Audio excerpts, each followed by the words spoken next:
We just marked, astonishingly, 8 years since the Icahn-Ackman brawl on this show, which I think was really peak activism.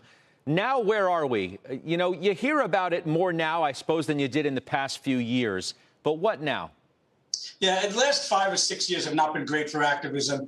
Activism is a value strategy in a growth world, and they just haven't been able to keep up. That obviously is changing with the rotation from growth to value and from large cap to small and mid cap.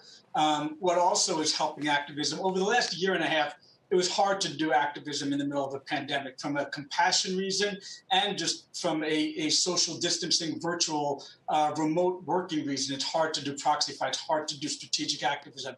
So there's a huge backlog of activism, which we're going to start seeing towards the end of this year.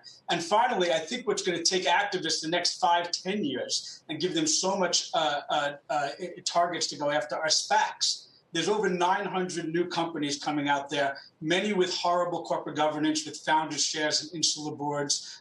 These are companies whose stocks are trading well below their highs, many below their going public price, and have founders that are still running them that might not be the best person to run public companies. And this is bread and butter for the activists. This is a field day for that. Oh, I didn't think about that, but that's a really great point. That's going to be really interesting to watch. What's happened with the SPACs. You have your eye on Starboard, right? If I say, okay, well, there doesn't appear to be that many activist campaigns, Starboard would say, wait a minute, we've been as active as anybody, maybe even more so than anyone over the last few years.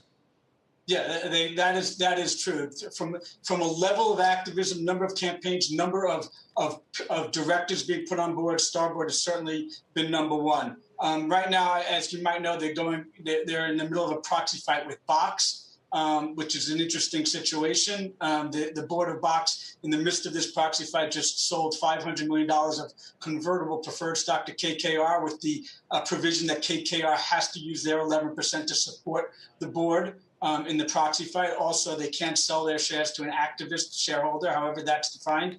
And what makes this even more interesting is that the company, which has $600 million of cash on the balance sheet, so doesn't need the $500 million, is using the $500 million to buy back shares. So they're essentially replacing shareholders that have free will and can vote however they want with one shareholder who has to support the board.